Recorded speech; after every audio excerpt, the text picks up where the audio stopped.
Hello and welcome to an all-new episode of Anime Brain Freeze. We are your sharp-shooting hosts. I am John. And I'm CC, and when there's just too much cool anime to watch, we got you covered.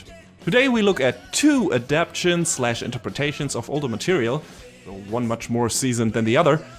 First, John will talk about a new comedic take, I believe, on the classic Shakespearean tale of Romeo and Juliet, only this time set at a boarding school and thus appropriately titled Boarding School Juliet. Indeed. And then we will travel to the seedy gangland of New York and discuss the adaptation of the 80s manga Banana Fish. So hope you enjoy your tonal whiplash. Don't go anywhere, we'll be right back.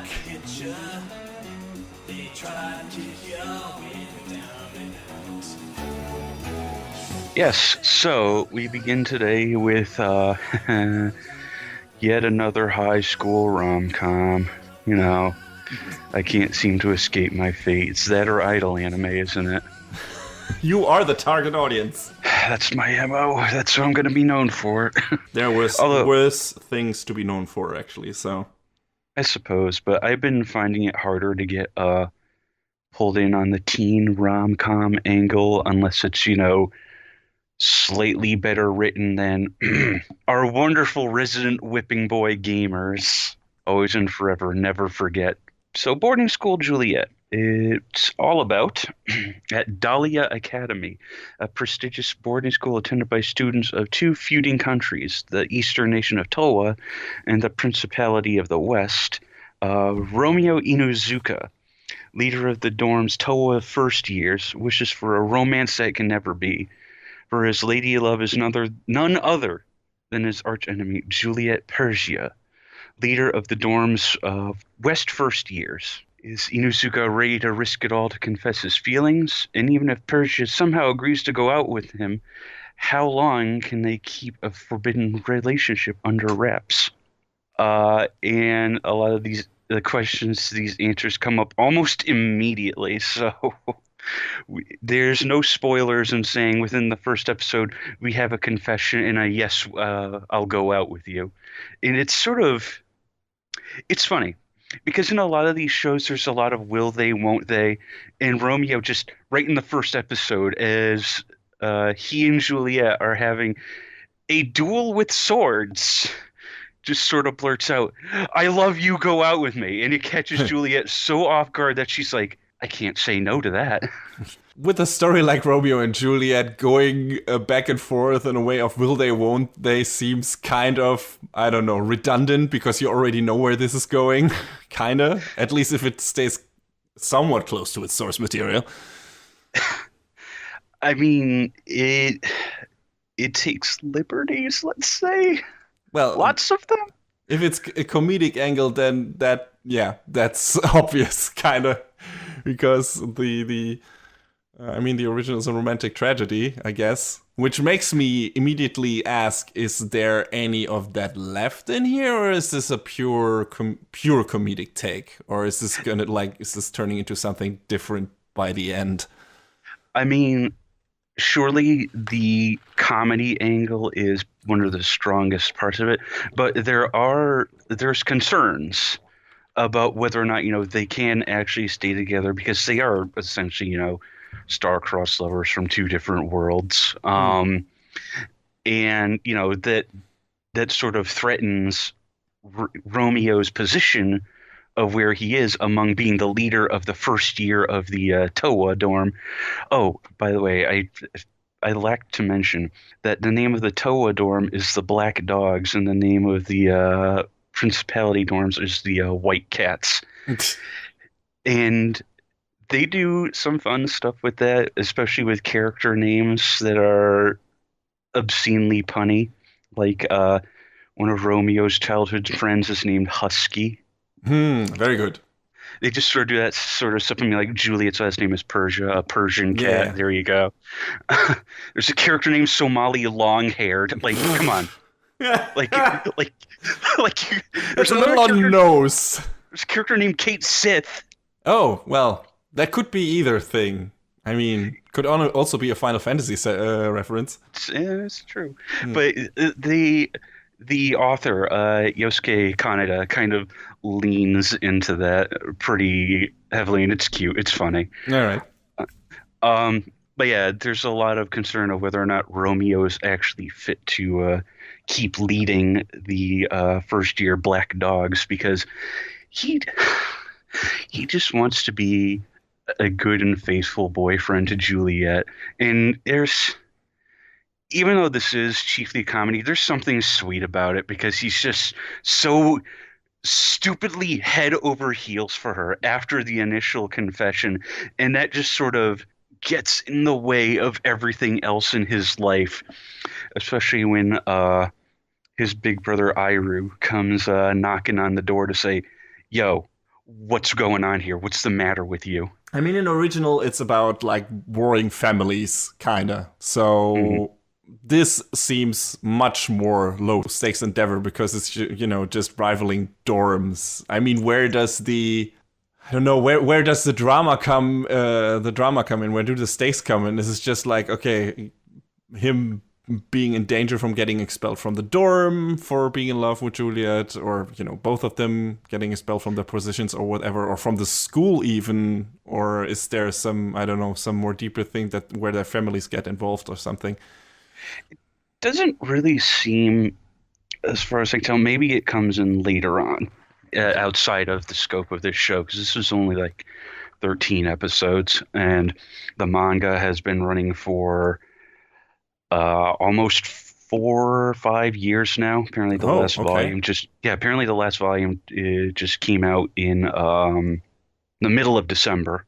So well, that feels like they have, especially if the romance is kind of like, let's say, decided on in the very beginning, it feels like there's a lot more stuff to come here then.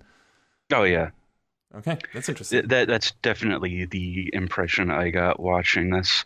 It came across more of a not so much you get expelled from the school sort of thing, but more of a, oh, you'll lose your standing, and how all of your classmates and friends and comrades view you, because at one point Romeo is seen as unfit to lead the Black Dog dorm.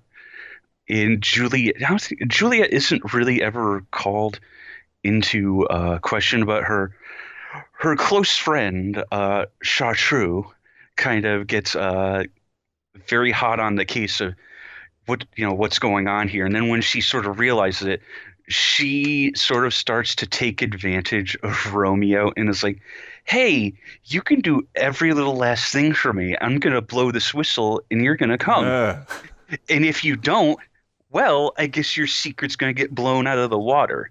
What a lovable person.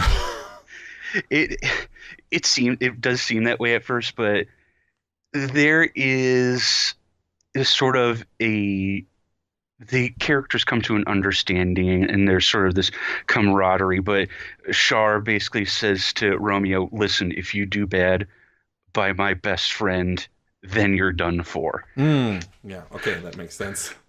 But there's a lot more of characters talking things out and coming to understandings throughout this series than you would actually think, given the setup and the subject material. And I think that's why it was able to hang on to me, because unlike other shows, that's what that's what I want to see. I just want to see, I want to see these characters being happy and talking things out. And that's what makes the characters actually likable, that they want to, make it work. Because I feel like this is a story that at its core is about making a healthy relationship among everyone else who would tell you otherwise. It's about following your heart, man. Yeah, that's a nice sentiment on a very basic level. And then the show is actually able to bring it across in a convincing way and go beyond the, let's say, okay, this is a superficial high school romance. No, these characters actually feel for each other and have, I don't know, commonalities or something. And so that makes sense that these two should be together, even though, the odds are against them. And I don't know, it sounds like the show is doing that. Yeah, it does. And, there's obviously scenes of contention where, again, where I talked about earlier, where Romeo has a run-in with his brother, and at one point Juliet's like, "We can't keep going like this. This is only hurting you." But Romeo, he still wants to work it out, man.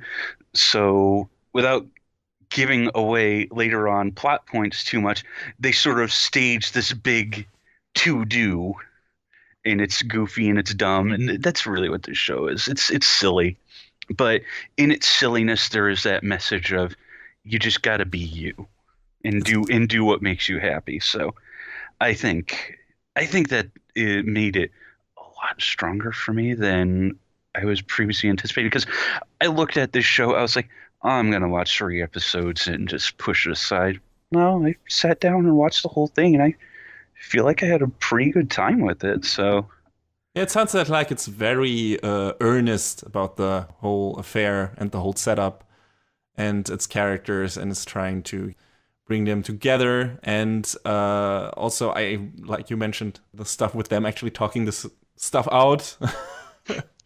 Yeah, I'm also always a big fan of shows actually doing that instead of resorting to your standard misunderstanding tropes or whatever in regards to romance as a subject matter.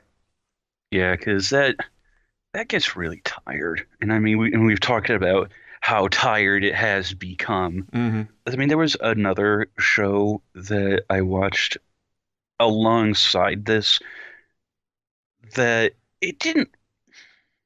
I don't know if I'd say it really had a lot of misunderstandings, because it wasn't built on a foundation of comedy. Um, it was more about a story of self-discovery, and we'll get to that show sooner rather than later.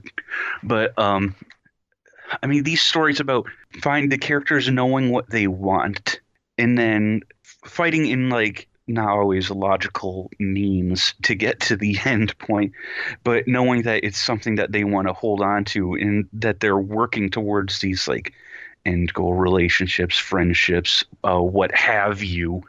I mean that manifests in other genres as well as your typical rom-com. I mean, how many other shows have we talked about earning something through your own power and then protecting it? Every shonen action anime ever. Mm-hmm. At least those. Oh yeah, definitely. And that's probably like the big cornerstone of that. But I feel like this was a great way of showing that, yeah, you can extend that idea to other genres, and as weird as it is, you can make it work. And it's so great because in this show, like, even the most staunchly opposable characters, except for maybe like one of them, do eventually feel pretty sympathetic, and that really got me on board with it. Even even one of Juliet's underlings, as it were, Scott, he wants Juliet to say, "Oh, I'm so in love with you," and it's always undone because he ends up getting pulled aside by Chartreux and being like, "Hey, you could work for me instead because Juliet's got she got her own man. You don't got to worry about that." And it's silly, it's goofy, it's cute. Tell you one thing though, this show had a hell of a cast. The main leads played by Ai Kayano and Yuki Ono. Leo Ai Kayano has been currently Alice in Sword Art Online, among many other things. Yuki Ono was Josuke in JoJo's, so we've heard him before. Mm-hmm. But so it's kind of funny because Iru is voiced by Daisuke Ono, so we have literally Josuke versus Jotaro at one point in the story. But yeah, and like I said, I'm not going to run down all of the names, but the cast is really strong, and for as silly as the show is, they really gave some strong performances, and they brought some great life to these characters, and it was more than I thought it would be. It ended up being really enjoyable, and I'm glad I sat down and watched it because I don't know what inspired me to check it out, but it was just a fun little curiosity. I will say though that one of our favorite studios worked on this show, and that was Leiden Films, Mm, and we know they have a history, but and but sometimes they dish out great stuff. I mean, they did Hannibal. So, that's and true. That's I true. mean, I didn't know where that budget was coming from and why that show looked so good, but it goddamn did. So, is that the case here too? Yeah, I mean, I feel like it's not a super great looking show filled with sakuga, Mm. but they got the job done and it looks fine throughout its entire run. So I Yeah. don't think there are any glaring animation issues where I was like, ooh, mm. Yeah. I mean, they also worked on, well, you talked about Killing Bites. Yes. Also, Uh, not necessarily a stellar outing. but you enjoyed it for what it Oh was. yeah, I did. But mostly, the animation quality wasn't good at all. The direction was very strong, though. The direction and the editing and everything that entails was just really good in that show. And yeah, and it was just great trash. Just yeah, I can't call it anything else. It was. I mean, it's in a trash stash for a reason. Man, it's funny because every time I finish watching Dororo on Amazon, they keep pulling up, hey, this next suggested show is Killing Bites, and I'm like, mm-hmm. Do it, Okay. John. You definitely won't regret it. Probably though. You will though. I don't know. Maybe someday when I have absolutely nothing to watch. That will never happen. Yeah. But yeah, the show was directed by Seiki Takuno, who hasn't done a lot of like directorial work, done stuff like Love and Lies, Yamada and the Seven Witches, the perennial hit Sculpture Boys. Boy, that was an adventure of a show.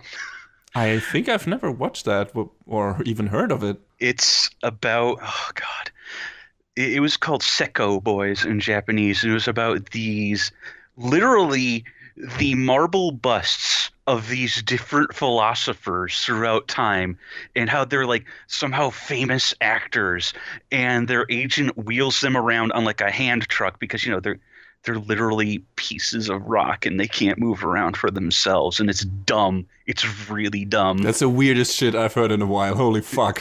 Welcome to anime. What? Welcome to anime. Oh my god. Okay. How come I've never heard of this nonsense? Oh, Because oh, it was okay. one of those Marvel. short form shows, so Seiko Boys. All right. Well, I gotta keep that somewhere in the back of my head. it was dumb. It was really dumb. Like I don't know whether or not I'd say it was good, but it was solidly stupid. Okay. Uh yeah, and the scripting and composition is worked on by Takao Yoshioka, who's worked on stuff like The Familiar of Zero, the third series of Seven Deadly Sins, three of the different working series. So there you go. You hit my aesthetic right away. Mm-hmm. Watamote, Your Lie in April, which is something I still want to watch. Yeah, Uh, good things about that. Yeah, I mean, I hear it's like if you want to cry your eyes out, it's Yeah. great. But yeah, so Boarding School Juliet just kind of hit on all of the right notes, and I was really, really surprised at how tightly written and executed it was. Because, like I said again, I thought this was going to be a nothing show. I think it's worth checking out. Even if you only watch a couple episodes, you get a pretty good idea really early on of who the characters are and how they're gonna jump through hoops in order to keep what they have as it is. In terms of displaying a blossoming romantic relationship that both people are willing to work at, does it do as good of a job as Wotakoi did, or would you say that's still a league of its own? Oh, Wotakoi and MMO Junkie are like kind of on their own tier that I don't think anything is gonna touch for me in a long time, if it ever at all, ever again. I mean, those shows have the benefit that they cater to an older audience, that, Yeah. or let's say an audience that is more closer to our age range. But I mean, let's say, even though it's a high school setting, does Boarding School Juliet kind of try to venture in at least the same kind of grounded exploration of this kind of relationship? Or is it more, I don't know, rose-colored, more high, I don't want to call it high drama, but let's say over-emphasized emotions that, your usual high school romance has? Or has it a more realistic touch than those high school romances usually do? Well, I mean, the fact that it's Romeo and Juliet should probably tell you everything you need to know. Okay. All right. But like I said, it leans into that pretty heavily. So I think that's what gives it its strength, because it rarely ever takes itself too seriously. So it is a fun time. Yes, it's a fun time, and I enjoyed it. And if you feel like checking out just this fluffy, silly story about two kids trying to make it work in a world that doesn't want it to, you can check it out on Amazon right now.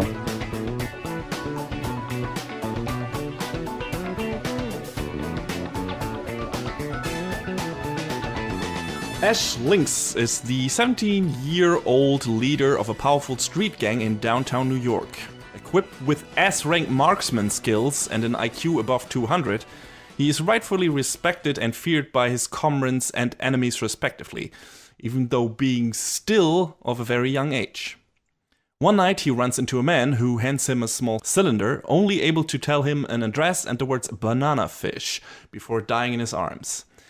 After investigating, Ash quickly finds a connection between the drug contained in the cylinder, his traumatized war veteran brother Griff, and the person who raised and abused Ash for the majority of his young life, the mafia boss Dino Golzine.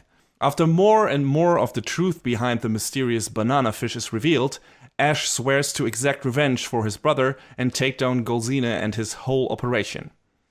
Eiji Okumura, a 19-year-old boy from Japan, gets roped into this impending gang war when he and his senior Shunichi Ibe try to interview Ash for a story about American gangs. Both boys feel an instant connection, but will this blossoming friendship survive the harsh trials that await Ash on his chosen path of violence and hatred? So Banana Fish, the anime, is based on a manga by Akimi Yoshida and was published between 1985 and 1994. It ran for 19 volumes. The author has done a bunch of other stuff, but the only thing I think I've heard of in passing is Bobby's Girl, which is a movie she did the character design for. The rest of the stuff doesn't really ring a bell. Lover's Kiss, maybe. I think I've heard that too before, but I'm not quite sure. And I've definitely not checked any of those out. Yeah, that name is familiar, because I was looking over all the names too, and that's the only one that vaguely rang a bell. I've definitely heard people talk about Bobby's Girl before, but yeah, aside from that. The anime is a 26-episode series done by MAPPA, which we have talked about many times on the show already, so I don't need to rattle off their repertoire again. But so far they have proven to be a pretty good choice when it comes to adapting older stuff like this. As an example, Ushi on Tora was fantastic, and the currently airing Dororo is so far also a great update of the classic source material. So animation-wise, Banana Fish is a very solid show. The art is pretty consistent, and even though they update a lot of the tech stuff in the show, like introducing smartphones and stuff like that, it manages to retain that visual style of 80s New York that you might be familiar with if you've watched a lot of 80s Hollywood movies. I think, that's what I imagined that that city to look in an 80s manga, and they kind of try to keep that the way it was back then. The animation itself can look really good and fluid, especially in its first two and last episode. Things get a bit more mixed in between, but it's generally on a very good quality level. Character designs also feel appropriately old-timey, which I liked. The way the chins are drawn and the eyes and everything. Just in general, the faces, some of the bodies too, and environments and everything has kind of an older manga/anime feel to it, which I always appreciate. Some of the action scenes are also really well staged, directed, and choreographed. Hiroko Utsumi, who also directed the first 2 seasons of Free, did a really good job with the resources he had here. And yeah, I generally like the look of this show. I think, a few inconsistencies aside, very few off-model shots aside, this was a generally really impressive show just in terms of visual style and everything. What did you think about it? Yeah, the character designs and like the action choreography were all really solid, like you said. I sort of took issue with the fact that they kind of changed it from the 80s to a modern day setting because I felt, especially at certain points, like my favorite super hacker trope was in there. Yeah, sure. I mean, And that kind of pushed the wrong button for me, and I'm like, I'm sure this wasn't in the original story. Well, how could it have been, right? Or I mean, I at least can't imagine him sitting at I don't know 286 or something and doing that shit. I mean, there's no internet. I wonder. I mean, that's a reason to go back to the manga because some of the stuff he later pulls in this, Ash later pulls in the show with his revenge plot and everything is like, okay, how exactly did he like do that and get a hold of that money and stuff like that? you're in the original, like, did they rob a bank that Gulcine had like owned or something like that? I don't know. So that's interesting. There's a lot of stuff in there that, like John said, makes you wonder how was that in the original, because that only works because they updated that story to modern day. Yeah. And it couldn't have worked. And some of the things happening the way they did, like people actually being able to get into contact with each other and some people getting notice ahead of certain things and stuff that could not have happened in the old material. So I wonder how much they really changed. I mean, I looked at the very rough outline of the story, and the basic big plot beats are apparently all in the manga. So it doesn't seem like they changed too much there. The ending is apparently exactly the same. So Yeah, that I had read about. So I was like, okay, at least they kept that the same. yeah, I wonder how much they changed in between. So it would be interesting to go check out at least some key scenes that I imagine are very different in the source material and check out how they were there when compared to the anime. Yeah, let's talk about the story. First off, this is a show that comes with a very serious content warning. A lot of Ash's story is about sexual abuse and the trauma resulting from that. How that affects a person in the long run is one of the biggest themes in the series, and even during the course of the series, Ash and other characters get sexually assaulted several times. Thankfully, this is never played for laughs and always as something horrible that needs to be condemned and is doing great harm to the victims. And the show also rarely explicitly shows the physical act of the abuse. It, however, revels a lot in the psychologically and emotional aftermath of it, which can be tough to watch, even for people who have never experienced such a horrifying thing for themselves. But if you have, you should probably avoid this show, or at least be aware that these themes are featured heavily in Banana Fish. I've heard that the author of the manga is also a survivor of sexual assault and thus used the manga to discuss the many hardships such an experience entails. But I could not confirm that info with the bit of research I did for myself, so take all of that with a grain of salt. Now, what's also interesting about Banana Fish is that it's considered to be a key influence on the boys' love or BL genre in manga and anime. And even though Ash and Eiji's relationship never quite reaches that level of explicitity and like commitment to showing an actual gay relationship, it is definitely heavily implied. It's about a step away from it, I feel like. Yeah, you could say it's on the same level as Yuri on Ice in that regard, but with a very different tone, because that was more of a romance-focused thing. I mean, there was some, thing about depression and trauma in Yuri on Ice as well. But in here, it's dealt alongside a much more harsher subject matter with all the sexual abuse stuff in there. So, but yeah, like John said, it's one step away to being basically text. And there are a lot of, lingering shots of the characters looking longingly into each other's eyes and everything. And making certain gestures and stuff like that, and being very physically close and everything, comforting each other, stuff that you would normally see in a heterosexual relationship depicted in one of those series, where you would immediately say, yeah, these two characters are in love. That's it. It's just that the show doesn't outright tell you this. I don't know, because they can't, because maybe in Japan that's still not done, at least not on TV, maybe, I don't know. And the original manga apparently never did so either, but it always was like this very clear subtext where it's like, yeah, these two characters, at least on an emotional level, are in love and mean a lot to each other for one reason or another. In the anime, this is maybe more so the case than in the manga even. There's this usual playful teasing and the series keeping up appearances by having like the two main characters talk about girls at certain points that you get from your general run-of-the-mill Fujoshi bait show as well, where it's like, no, trust us, these characters are straight because they talk about girlfriends, but you don't really buy it because of everything else, or because of how the characters interact with each other otherwise. So yeah, and there's definitely a deeper connection between Ash and Eiji that has the feel of a classic tragic romance. And the direction and visual language does enough to heavily imply that those two are definitely more to each other than just good friends.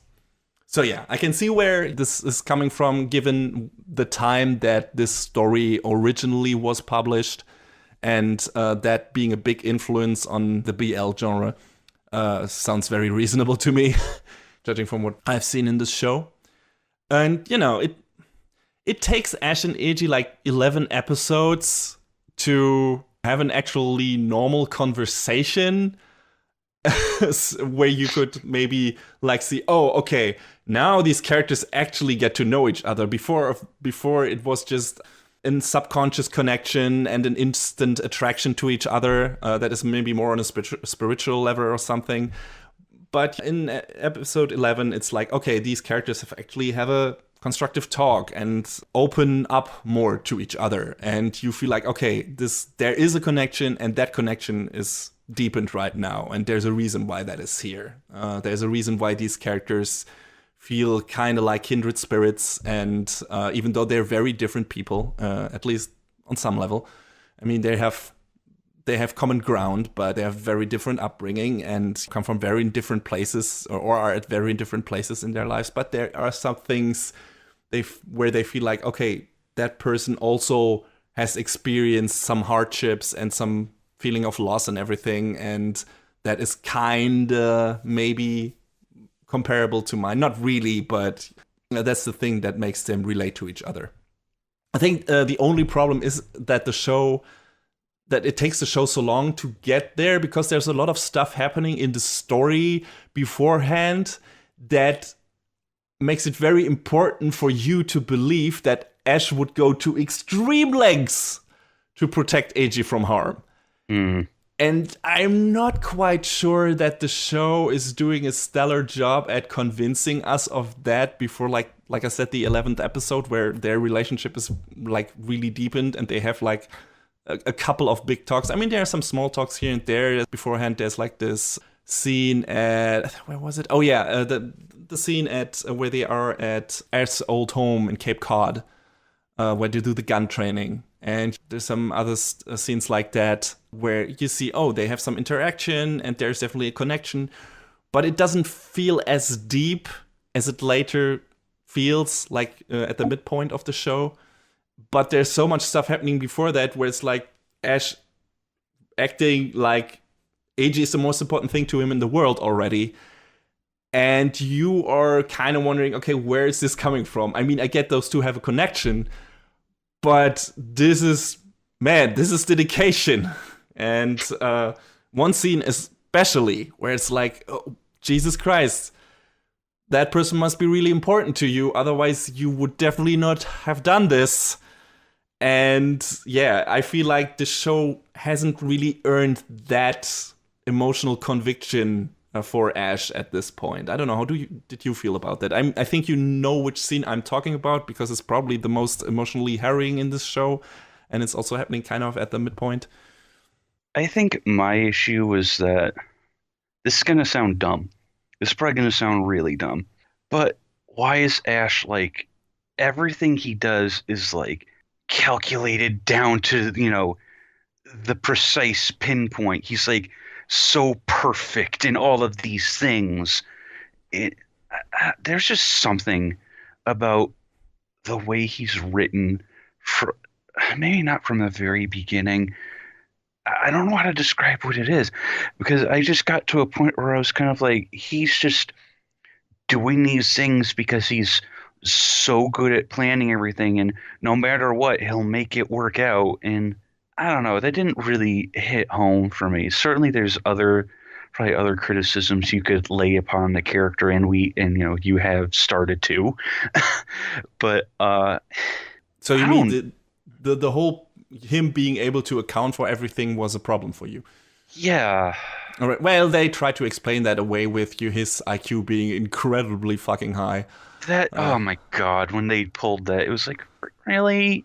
Yeah, I mean, they had to give some reason. Otherwise, a boy of like a 17-year-old boy being able to do what he does in the show would have been, ridiculous. And And it is ridiculous, it though. is ridiculous, but it's still like, okay, I guess, I get why he's doing this. Also, he has been trained in certain things for his entire life. So, but you're right. They go really overboard at certain parts, or they really emphasize highlighting how everybody sees him as this kind of god figure. Like, for better or Yeah. worse, some people, his enemies call him, oh, you're like, if devils would walk the earth, they would have your face. Like, you are the true devil. You are scary because you're so intelligent and so dangerous. You're like an animal.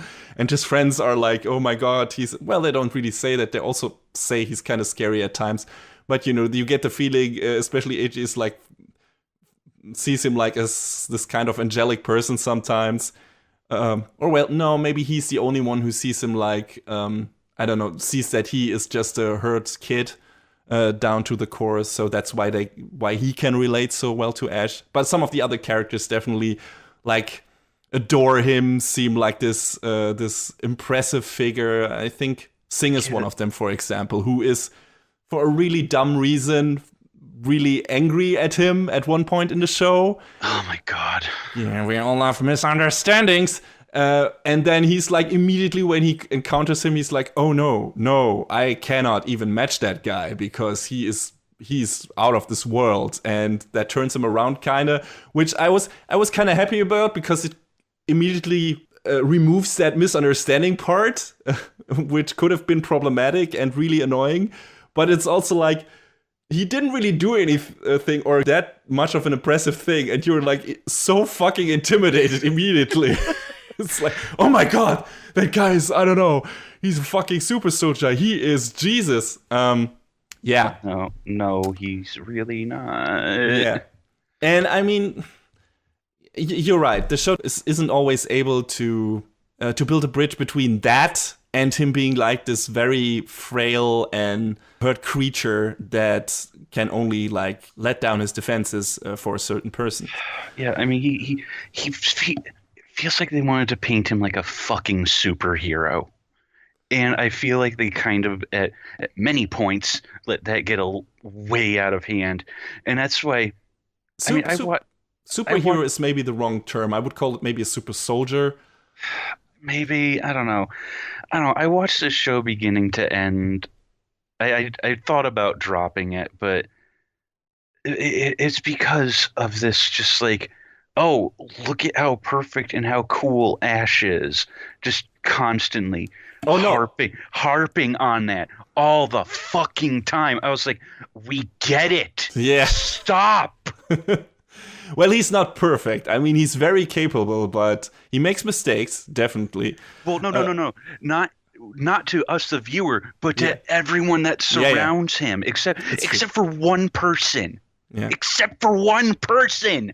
It gets a bit overboard. That's true. I mean, the other characters also see his flaws or his damage. At least some of them do, but still, they still say like, "Oh my god, he's so impressive."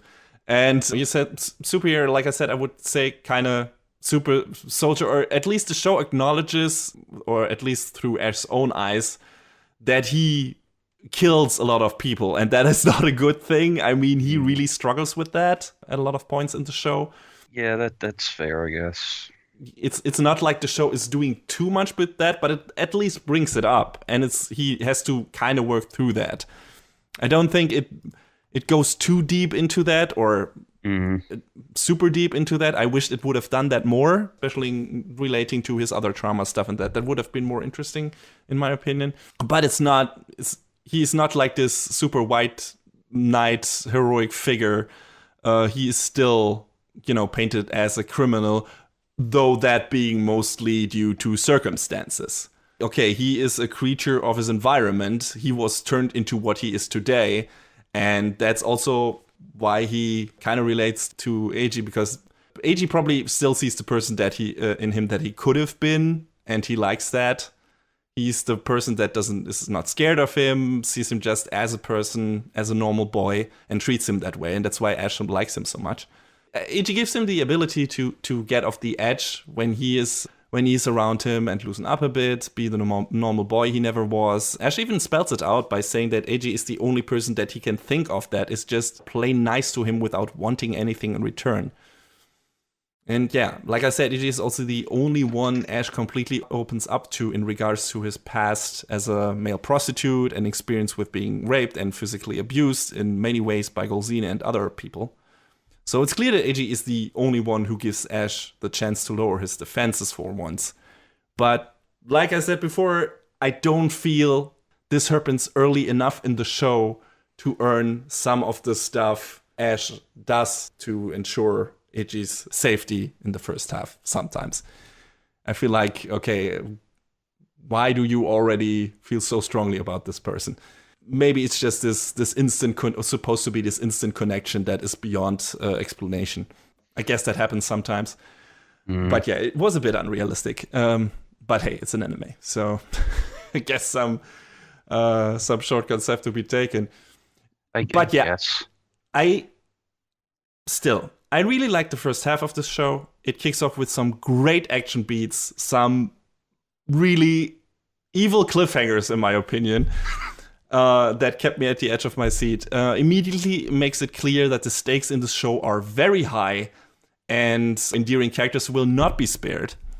Ash, Max, and Shorter are all great characters. I liked all of them. AG is nice too, but he is a bit on the boring side, mostly because his persona doesn't really go beyond very nice, but also very naive person. But yeah, the action is good. There is a lot of stuff happening. Some mysteries get uncovered. There are some twists and turns, and I just really like the look of the show, like I said. And then we get several very big emotional moments at the midpoint of the show that at least pulled me in and got me excited for how the show would build up to its finale from that point forward. And then the series pretty much completely falls apart in its second half. At least for me, it did. Did you feel like a lot of the characters that they were trying to paint as villains felt almost like comically evil? In parts, definitely. I think, like, especially not discounting some of the things he does to Ash, as they're kind of disgusting, but Eduardo Fox. Yeah, well, we get to him. There are several of those in there, and that's not the only problem with a lot of the antagonists in there. The second half feels improvised. It all felt sloppily stitched together, like they either didn't really know where to go with the story from this point on, or decided to take way too many detours to get there. Like plot points and characters get introduced and dropped on a whim and without much ado. A lot of characters like Yulan way overstay their welcome, even though they don't really contribute to the story anymore. Like, why was he in this show so long? I mean, I get how the show explains it, but he does not play a very, important part in my opinion, and there is no emotional feedback to that character that I could resonate with, and I mostly found him super annoying. He should not have been in that show so long. He was very promising in the beginning, but at one point he is done with his arc, kind of, because he has achieved his goal, the thing that he set out to do, and he just stays in the show and is feel some animosity towards a certain character because of a kind of relatable reason, I guess, but it was still like, okay, that's the only reason you're in here, that why you're still playing a part. That's a waste of time. You are a waste of time. Yeah. And I would say that happens to some characters and some plot points. It's like that don't go anywhere. It's all very random and doesn't manage to build a consistent structure that gets me as a viewer invested. The best example is probably like Banana Fish itself, which as a plot point gets pretty much dropped in the last third of the show.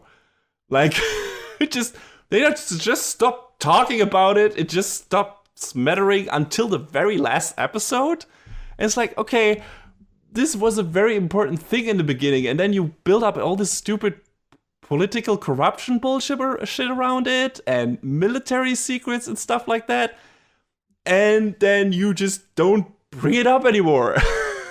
And that was super weird to me. It's like, okay, now this is only about the gangs doing things, and some new characters get introduced that don't really do anything really, and don't really matter in both plot and emotional way. The investigation into the conspiracy and origin of Banana Fish is not that interesting either, and tends to drag the show down. Like all the stuff, I mean, I like Max, but all the investigation stuff with him and Ash and Max's reporter body and everything, all of that didn't really do anything for me. It would have been better if they made like that part more of a mystery and not let us in on most of the details and important players in the beginning. But it's mostly about Max and Ash trying to find enough proof to publicly destroy Golsina and everyone around him. And this just, it's like, okay, we know all of this, and you finding the proof for that just isn't that interesting, or that doesn't really need to happen on screen, in my opinion. Yeah. And then they completely, like I said, for one reason or another, they drop it, and then it only comes back into play at the very end of the show. And it's like, okay, this feels like padding. This feels like filler. We don't need this. Why is this in here? You could have taken that out. And I don't know, that kind of just felt unnecessary and dragged a bit. I also thought things would get a bit more interesting again once Blanca is introduced, because of his relationship with Ash and their shared history, because he's his teacher and everything. But they like barely elaborate on that and don't go anywhere interesting with that relationship either. It's like, okay, now he's doing this without spoiling anything, and now he's doing that. And okay, that's that character. All right, sure. He seemed like he couldn't make up his mind about what he wanted to do, and it's like, wow, that makes you really interesting, dude. Yeah, super. Random teacher guy. I mean, he could have really done something with that. They had a 2-year history where he was teaching Ash stuff under Golsina, and it's like, okay, all right, there's a mentor thing going on here. Have those two like really face off against each other. Have these two some emotional common ground, some kind of deeper relationship, but there really isn't anything there.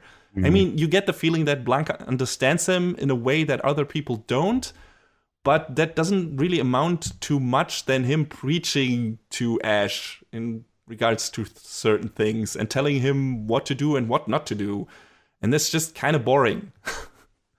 Because also those lessons that Blanca is trying to teach him, we already know. And Ash even has partially realized for himself. So that's like, you don't really fulfill any purpose in this. The same sadly kind of applies for the relationship between Ash and Eiji, because after they had their heart-to-heart at the midpoint of the show, which is really good in my opinion, like all the scenes right at the midpoint where that relationship is furthered, where they actually spend some time together, where Ash opens up about everything to Eiji, all that stuff that was kind of deeply heartfelt emotional stuff was really good. But after that, like, any further development of that relationship gets completely abandoned for the rest of the show, and they basically only serve as damsels in distress for each other, who need to be rescued from several dangerous situations. It's like, oh god, now Ash is somewhere where we need to save him from, and now Eiji is somewhere where we need to save him from, and then it gets switched around again, and then that happens again.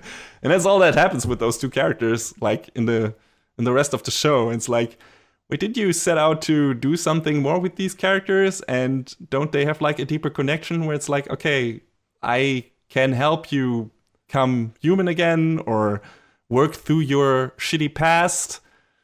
And they start that. They cover some ground there, but then they just kind of drop that. And that's a shame.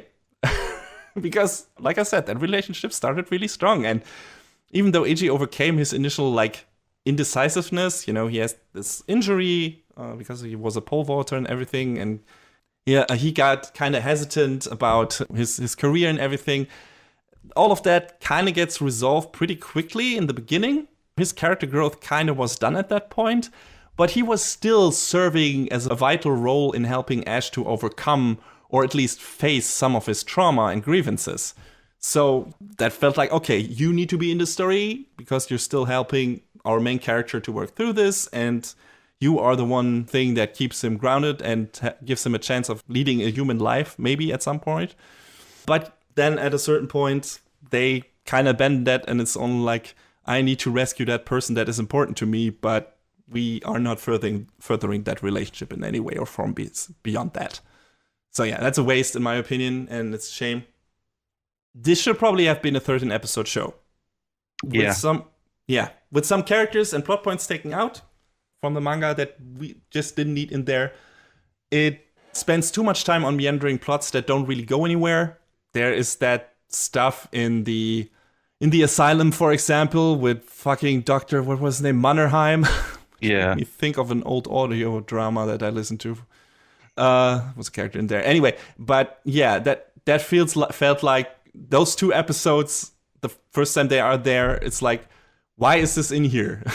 You could have like solved them getting to that person a completely different way that wouldn't have wasted like 2 episodes. And there's a lot of stuff in that show, especially in the second half, that feels like that. It's like, okay, this doesn't need to be in here.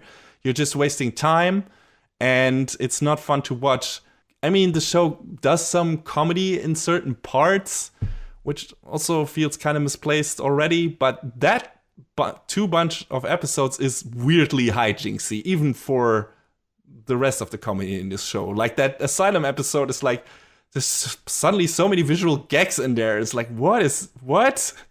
Why is that in here? That kind of doesn't fit the tone of the story.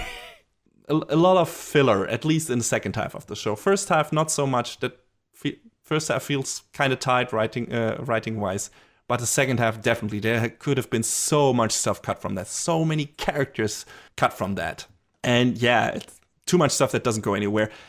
I think the only clear goal throughout the show seems to be indulging in the extensive display of its main character suffering a lot, because yeah. That's what the show does. I mean, given the subject matter and Ash's past and everything, that is a valid reason or a valid thing to go into. But like I mentioned in the very beginning, the show tends to revel in that a lot and to revel in the drama and the theatrics of it instead of actually, I don't know, working through it in a meaningful way sometimes. And I feel like that does a disservice to the subject matter, to people who actually deal with that trauma. I mean, it's nice that it actually talks about that stuff in a kind of honest way, but again, it felt exploitative to me in certain parts. So yeah, even though it's not, explicitly showing all the violence and everything, and the actual rapes or whatever, but still, it feels like it always loves to go a bit too much into, okay, we need to find a way to make Ash go back to suffer again so that he doesn't become a happy person just by the virtue of Eiji being around him. We need to make him suffer again. And now things are looking up again. Oh, it's time to make Ash suffer again. And that I felt unnecessary in certain parts. And because it was happening constantly, it was becoming predictable, and that takes away some of the impact. If you have some few key emotional moments in there where stuff goes to shit, or the emotional beats that hit home very hard, those become more effective as if you spend the majority of the show's runtime into a constant state of suffering, which of course that character is in. It makes sense, but you reveling in it all the time, it feels like it's being too exploitative. And I think a show we recently watched, which is going into completely different like direction tone-wise, was Golden Kamuy, which had these very key short moments that were very emotional and felt very earnest in a show that was otherwise totally bananas. Bananas, get it? But, that felt still... it made it work, though. It made it work, exactly. It felt earned because we spent a lot of time with those characters. It felt honest enough, and it felt close to reality enough that it worked for these characters and had partially a bigger impact on me than some of the scenes relating to the trauma of Ash in the show. So, yeah, it all comes down to execution with those things, and I think Banana Fish stumbles often in that regard. I mean, there's no discounting some of the subject matter in this show, because it's worth having a conversation about. But definitely. Everything else that happens around it just feels like a mess. Yeah. Like I said earlier, I'm amazed I didn't drop this show. I really feel like it probably should have been dropped. At least I would say, like I said, until episode, is it 13 or something? After Ash faces off against a certain antagonist, I think up to that point the show is really good, in my opinion. A few shortcomings, sure. Uneven in certain parts, sure. But I still think up to that point it was very worth a watch. I like the character interaction, everything. But after that, it just completely was downhill from there and never recovered. And if you expect there to be a payoff for the incredibly long build-up towards the final confrontation between Golzina and Ash, which is the setup for this show, you will be thoroughly disappointed. Instead, the last third introduces a new antagonist that is the most boring, cardboard, cutout, flat, over-the-top anime villain you can possibly imagine, and John already mentioned him before. Yeah, like I hated that guy. Comically, cartoonishly evil. Yes, I mean, he's not like cackling in every scene that he's introduced in. Quite the opposite. He's just a stone-cold military killer badass guy who's also a rapist and an asshole to the max and everything. But you've seen that guy millions of times before, and there's nothing to his character. Nothing beyond him being an evil asshole.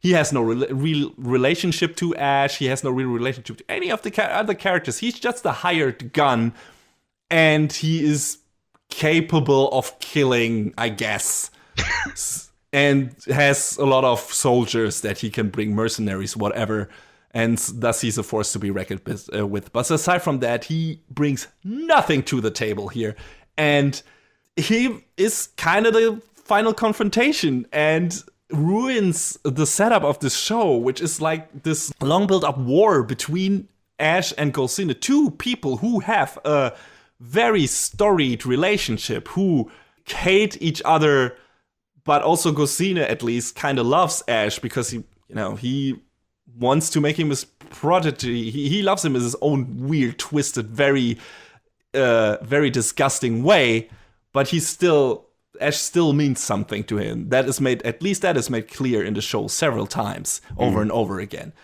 He does some things he probably shouldn't do because Ash is important to him in a way.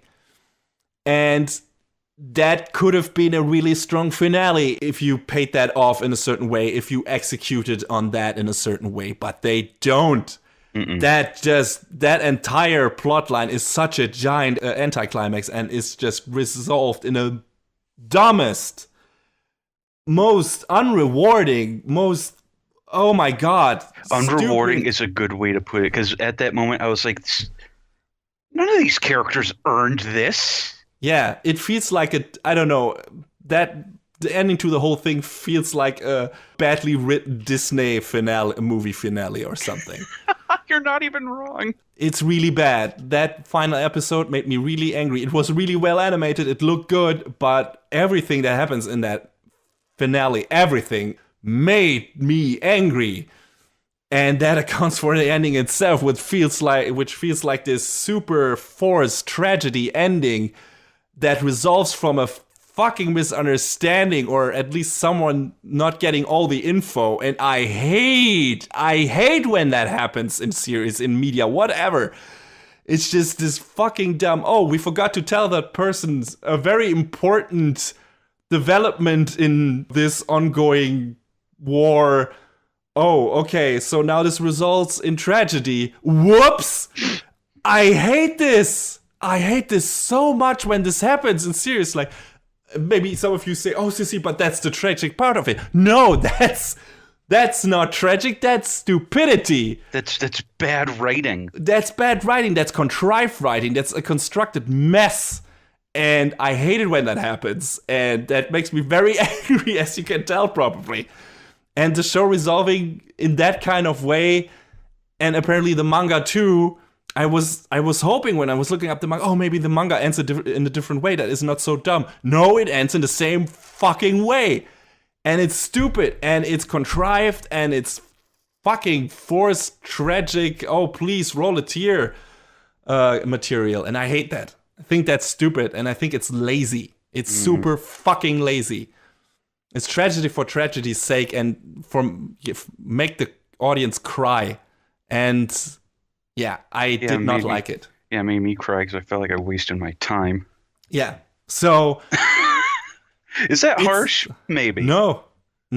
It feels like, I mean, at that point I was already not invested in the story anymore, to be fair. At least not that much. I was hoping for at least some good bookend. It's like, a good ending can elevate a mediocre show, as we've said in the past. Sometimes it's nicer if a show doesn't start that strong, or if, stumbles in the middle and then ends on a very strong note, then you keep it in good memory in a certain way. But it's just, from the midway point on, Banana Fish is a steadily decline in quality, not animation-wise, but story and writing-wise. It just goes downhill, straight forward, and then runs off a cliff, by the way the ending rolls around. And that was really disappointing.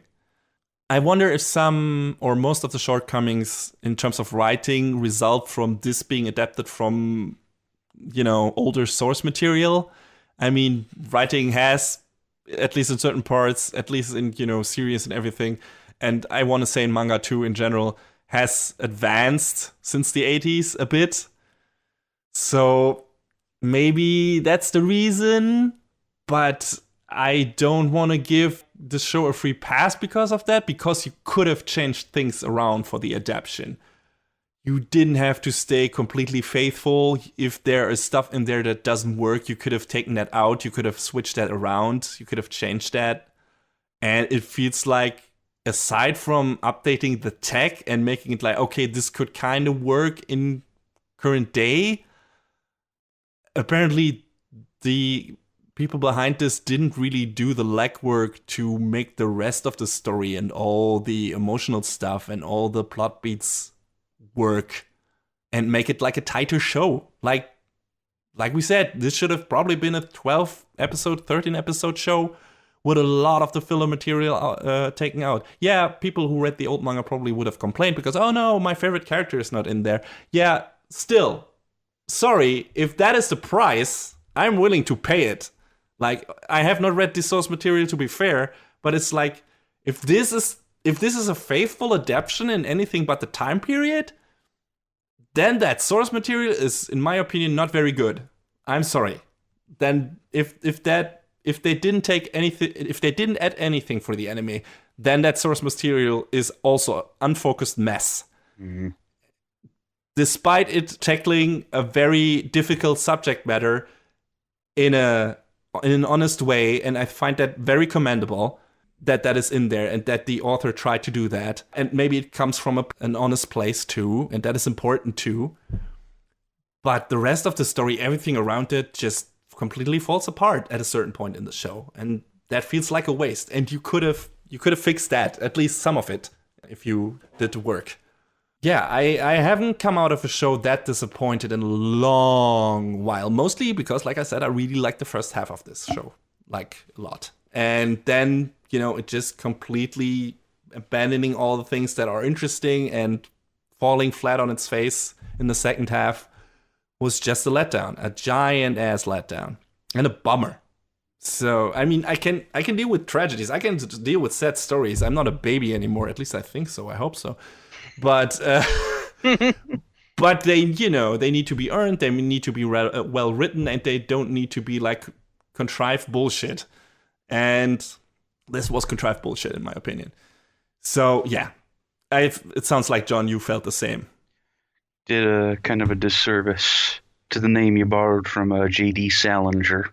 I mean, I am only cursory familiar with A Perfect Day for Banana Fish, but, like I say, I think trying to take this name and make it your own, maybe all the interstitial stuff in the manga is better, but in the show it was just, nah.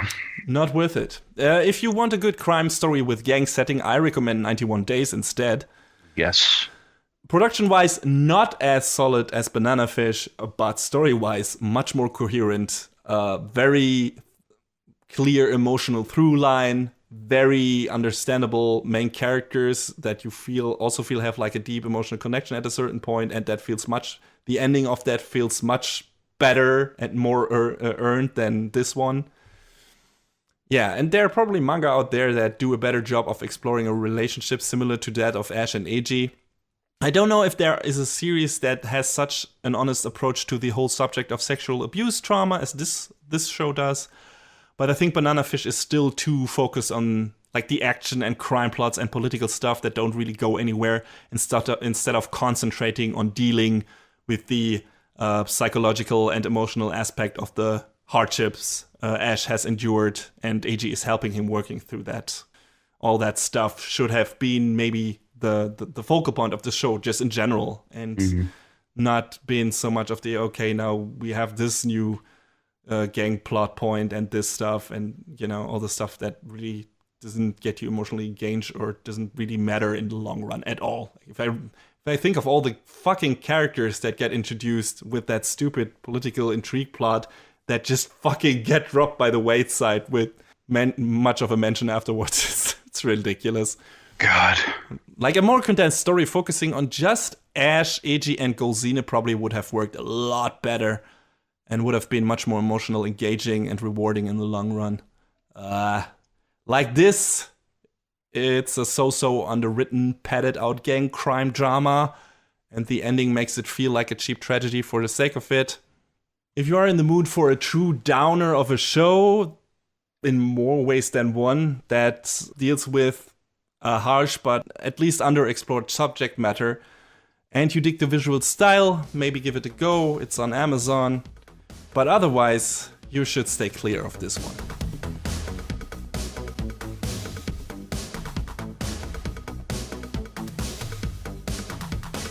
And that is a wrap on the 68th episode of Anime Brain Freeze. All the music in our show is from the Double Dragon Neon soundtrack by the amazing Jake Kaufman. Please go to vrt.bandcamp.com and check out his awesome work. Our show is available on most of the popular podcast services, but it's always worth visiting animebrainfreeze.com for our review index and some interesting articles linked in our episode release posts. Follow us on Twitter at AnimeBrainFreeze. We tweet regular updates and fun anime-related stuff there. Leave us comments and questions on Facebook and our YouTube channel, or send an email to animebrainfreeze@gmail.com. We would love to read your feedback. Thanks for tuning in. We hope you had a good time, and please join us again on our next show. Macht's gut. See y'all next time. Next time on Anime Brain Freeze. A transformation from so goddamn dumb to genuinely cool. And a saga of the rise to true idol status.